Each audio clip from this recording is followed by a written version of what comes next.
हर हर महादेव। दोस्तों, आप सुन रहे थे मेरे साथ मैं तेरी हीर भाग 64।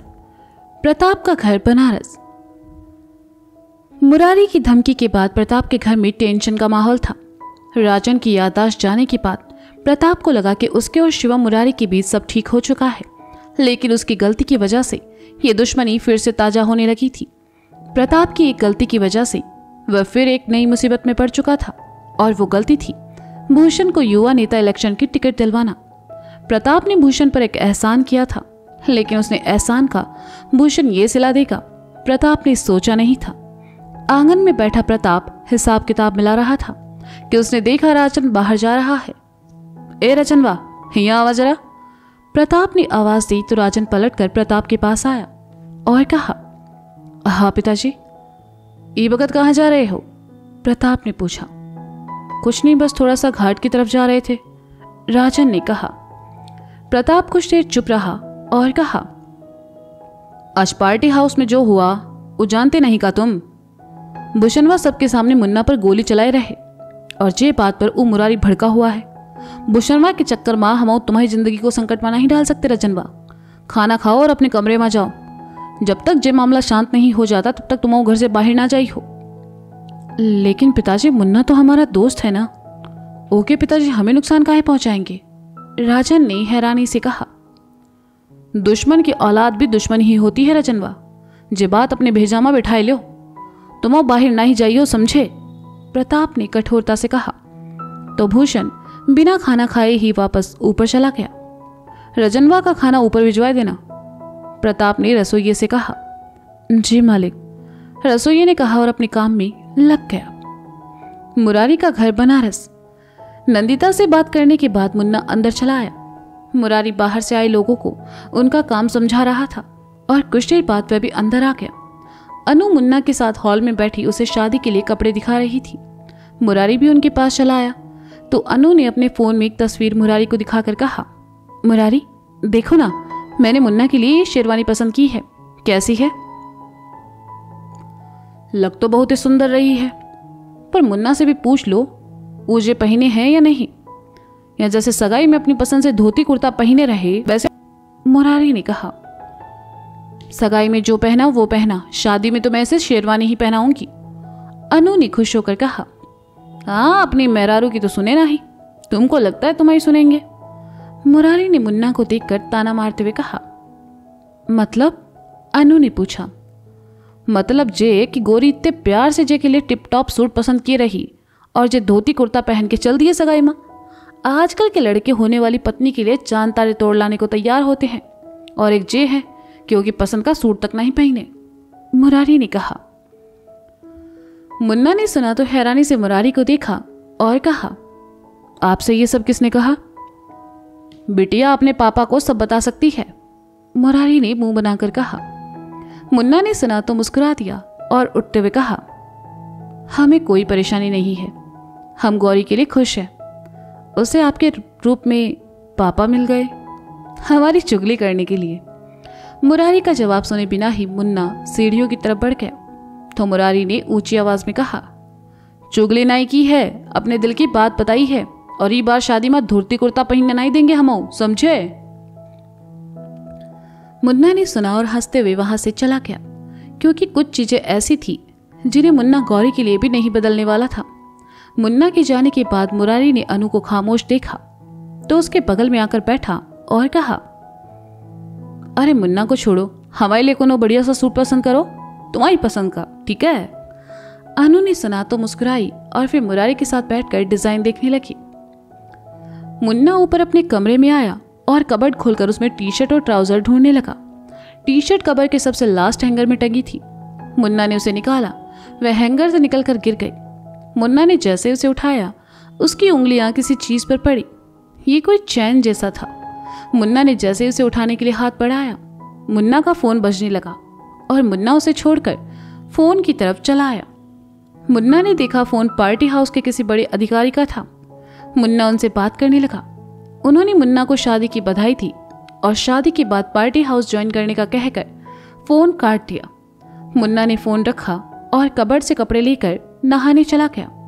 उसके जहन से वो चीज निकल गई और मुन्ना देख ही नहीं पाया कि कबर्ड के कोने में क्या था। नहाने के बाद मुन्ना ने कपड़े बदले और खाना खाने नीचे चला गया। नवीन का घर मुंबई। घर के हॉल में सोफे पर एक तरफ सारिका और वंश बैठे थे, दूसरी तरफ उनके ठीक सामने नवीन, मेघना और निशी। नवीन और निशी को तो पता था कि सारिका वंश के साथ उनके घर क्यों आई है, लेकिन उन दोनों ने मेघना को नहीं बताया ताकि उसे सरप्राइज दे सके। काफी देर से सभी खामोश बैठे थे और ये देखकर मेघना का मन अंदर ही अंदर घबरा रहा था कि आखिर सारिका इस वक्त वंश के साथ घर क्यों आई है। सारिका ने एक नजर निशी, नवीन और मेघना को देखा और कहा, मेघना। जी मैडम। सॉरी सारिका, मेघना ने कहा। घबराओ मत मेघना, हम यहाँ बहुत ही ज़रूरी बात करने आए हैं और वो ज़रूरी बात आपके बिना अधूरी है। क्यों नवीन? सारिका ने सहजता से कहा। जी मैडम। नवीन ने मुस्कुराकर कहा। मैं कुछ समझी नहीं सारिका, मेघना ने कहा। मेघना, हम वंश के लिए निशी का हाथ मांगने आए हैं। हम चाहते हैं कि निशी हमारी बहू बने, सारिका ने मुस्कुराकर कहा। मेघना ने जैसे ही सुना उसे तो यकीन ही नहीं हुआ कि सारिका सामने से वंश के लिए निशी का हाथ मांग रही है। खुशी उसके चेहरे से साफ झलक रही थी। मेघना ने नवीन की तरफ देखा तो नवीन ने हामी में सर हिला दिया। निशी ने वंश की तरफ देखा तो वंश ने मुस्कुराकर अपनी भवें उचकाई और निशी ने उसे चिढ़ाते हुए मुंह बना लिया। लेकिन खुश तो निशी भी बहुत थी। मेघना को खामोश देखकर सारिका ने कहा, मेघना, आपको ये रिश्ता मंजूर है ना? हम मानते हैं कि वंश में थोड़ा बचपना है, पर ये अच्छा लड़का है और फिर निशी और वंश एक दूसरे को पसंद भी करते हैं। अरे मुझे तो वंश पहले दिन से पसंद है। मैं तो हमेशा चाहती थी कि वंश जैसा लड़का मेरा दामाद बने, और कोई बचपना नहीं है। अरे ये लोग बचपना नहीं करेंगे तो क्या हम लोग करेंगे? सारिका, मुझे ये रिश्ता मंजूर है, मेघना ने खुशी भरी स्वर में कहा। लेकिन हमारी एक शर्त है, सारिका ने कहा। और जैसे ही कहा, मेघना के भाव उसके चेहरे पर उभर आए।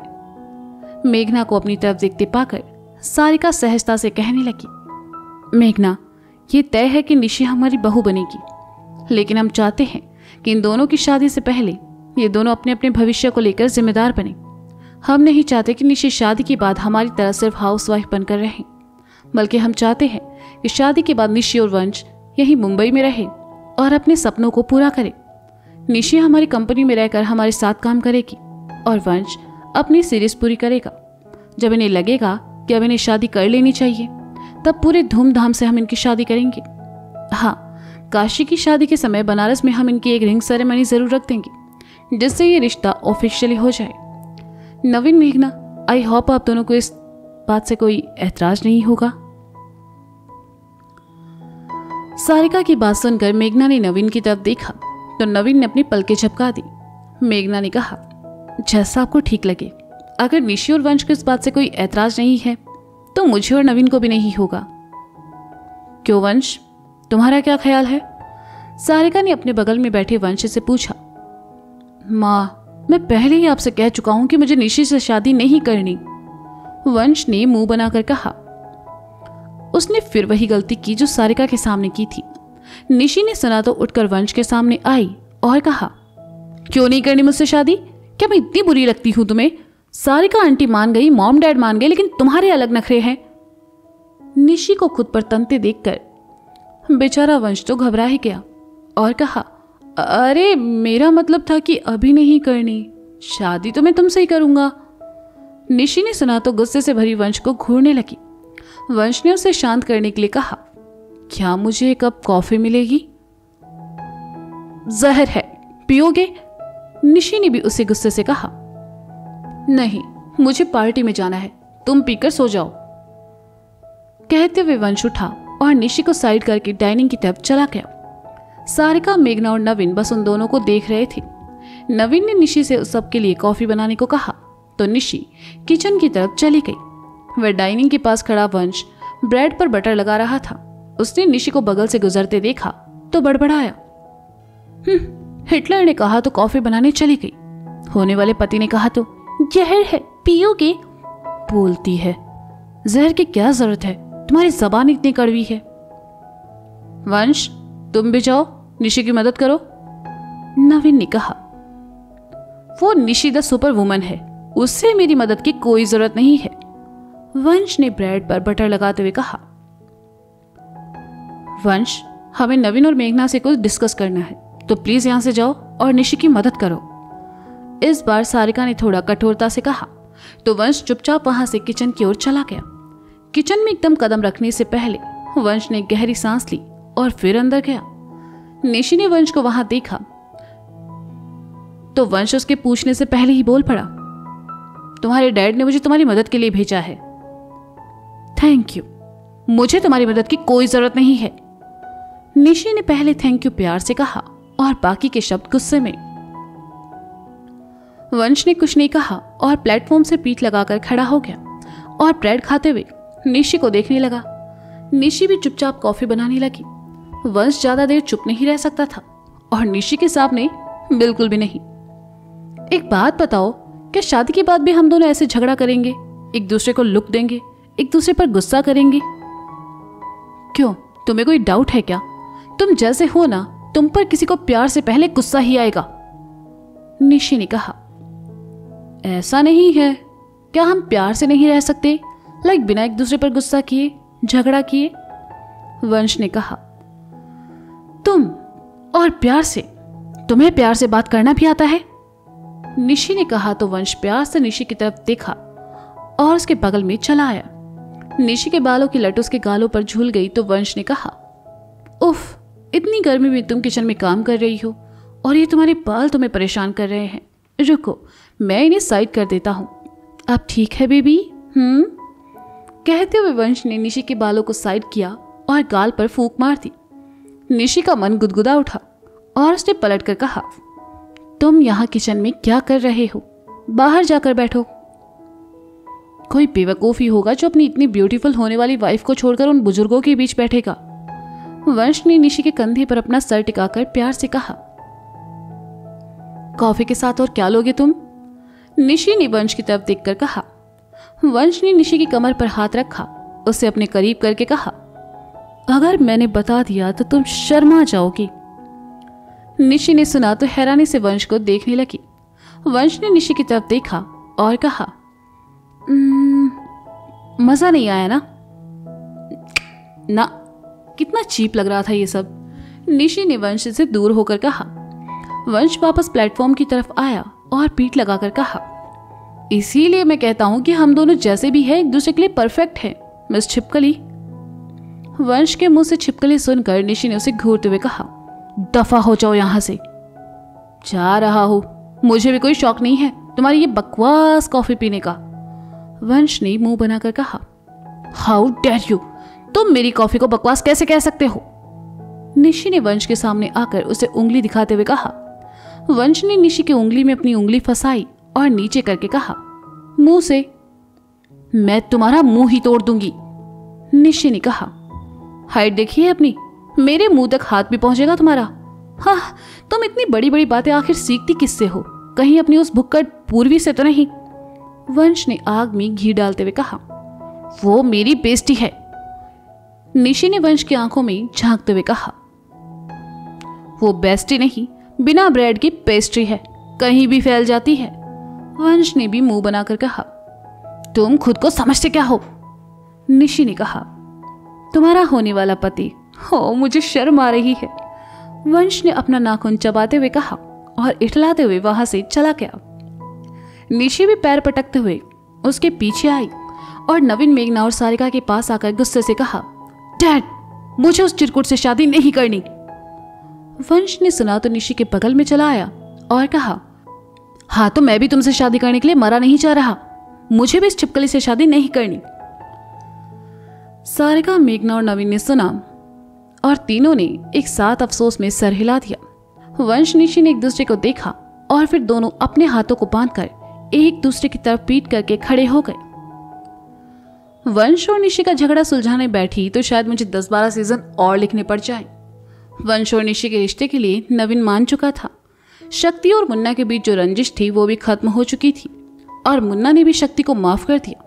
मुन्ना पर गोली चलाने के इल्जाम में भूषण जेल में था और राजन की जिंदगी में पूजा आ चुकी थी। सब सही चल रहा था। और अब चूंकि ये कहानी मुझे इसी महीने ख़त्म करनी है तो मैं इसे और लंबा ना खींचकर अगले भाग में आप सबसे मिलूंगी सीधा बनारस में मुन्ना और काशी के गणेश पूजन में। तो मिलेंगे जल्द ही, तब तक के लिए नमः पार्वती पते हर हर महादेव शंभो।